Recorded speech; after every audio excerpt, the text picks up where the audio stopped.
You could not live with your own failure. I'm home. Where did that bring you? Back to me. Ladies and gentlemen, we are currently living out a fever dream. We've stepped out into the multiverse and it is snowing cats and dogs like a blizzard down in hell. Just in case your name is Patrick Starr and you live under a rock, you might have missed the most social moment in WWE history. Finally! Who's come back To the WWE. After all these years, could you have ever imagined that this would happen? There was a time, mind you, that uttering the notion of a CM Punk return would bring shame upon you and your entire family. And I'm not even talking about late 2014 or 2015. This was just the case a couple of months ago. I would have made this video sooner, but the hype left me speechless. My heart was racing and growing 3 sizes like the Grinch whenever he embraced Christmas. And it left my immune system so weak that I caught the flu. I'm dragging it a bit. But what a time it is to be a wrestling fan. If you can't tell, I'm still very excited. I can't help it.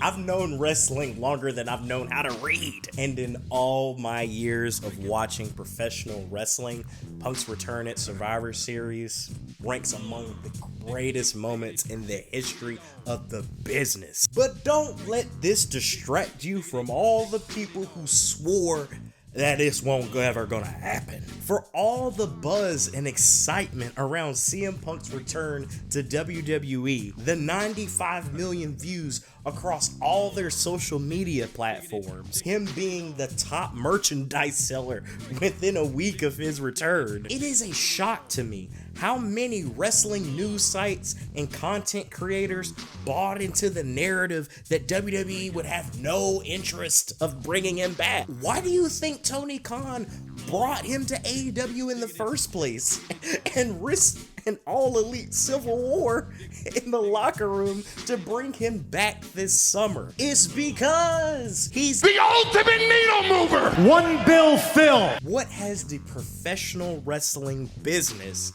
taught us time and time again? That is a business. If you put butts in the seats, you get loud reactions, you sell some merch, and you draw a dime, you'll get second and even third chances, even if you don't deserve it. And that's not an insult to anybody who's upset about Punk being back in the WWE or believe that WWE wouldn't take another chance on Pepsi Phil. That is just a fact of life. Yeah!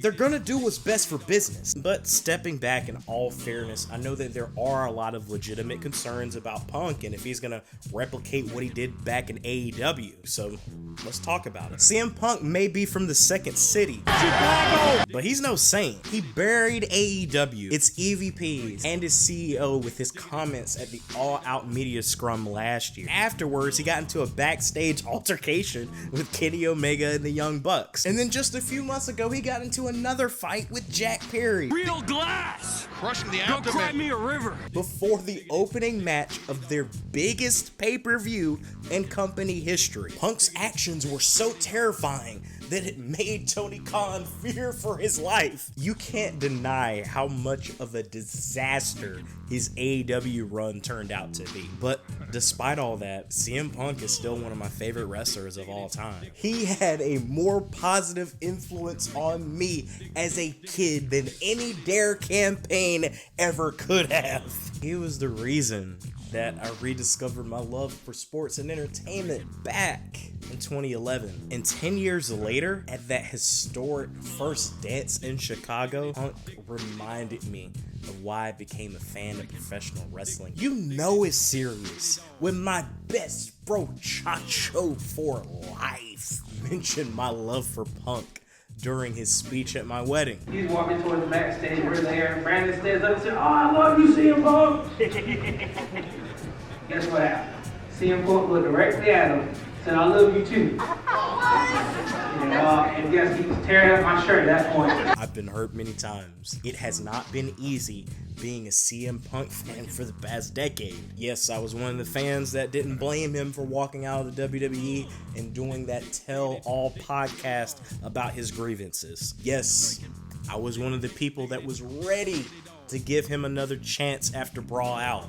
And even though I know he went overboard, I still find that media scrum some of the most entertaining shoot material that we have ever seen. I did draw a line in the sand with All In.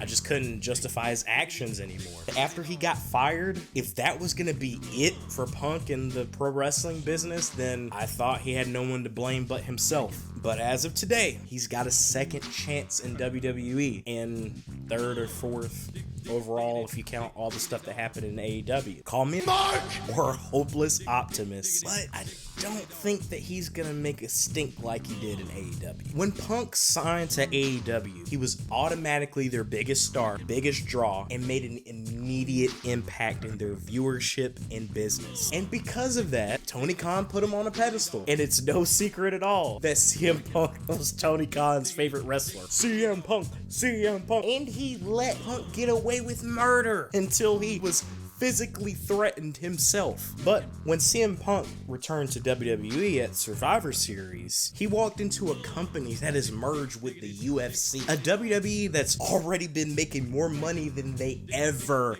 have before, with record-breaking PLEs and attendance and merch sales, already having an ensemble of baby faces so strong that Kakarot is ready to fly into Stanford.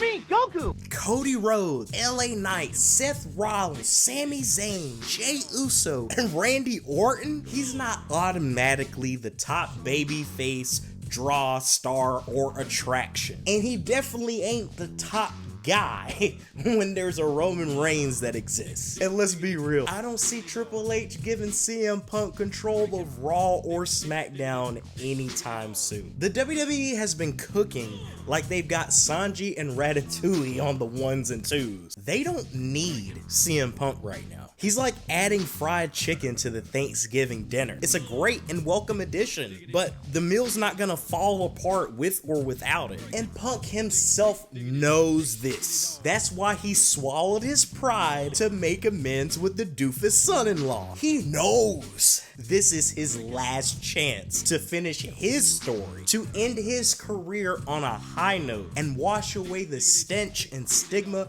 of all the drama that has happened in the past. And fortunately for him, WWE has two things that AEW doesn't look like they'll ever have: structure and professionals that are willing to work with people that they don't like. I'm not here to make friends, I'm here to make money. The rumor mill has been going crazy over the past week. How does the locker room feel about CM Punk? Sports Center's Instagram reposting Seth Rollins being livid about Punk's appearance after the show. Reports of Drew McIntyre storming away because he's so angry about CM Punk. Trust me, WWE knows what they're doing, and I love that new kayfabe is getting the dirt sheets and fans riled up alike. While Punk's promo on Monday Night Raw did leave some to be desired, I am still very much excited to see what happens next. And it's just the beginning. We've got the breadcrumbs with Seth Rollins versus CM Punk potentially happening at WrestleMania. There's even chatter of us getting the long-awaited dream match between Stone Cold Steve Austin and CM Punk. Of course, there's people who want CM Punk versus Roman Reigns. The possibilities are endless now. Punk ain't gonna fumble his chance to main event the buy one get one free extravaganza. As long as he remains healthy, I think he'll be just fine. After all, he's home now and he's a changed man. But I think I've done enough talking for today. I want to hear you guys chime in.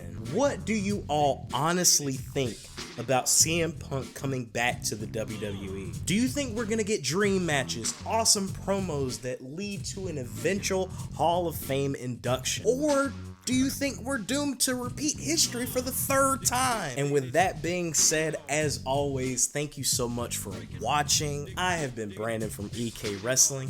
We love you guys and we sincerely appreciate the support. And if this past week has shown us anything, is that Bray Wyatt's tweet hits even harder right now. Wrestling is an excuse to be a kid again, and nothing matters except the moment that we are in. Wrestling is not a love story. It's much more. It's hope. Take care, guys.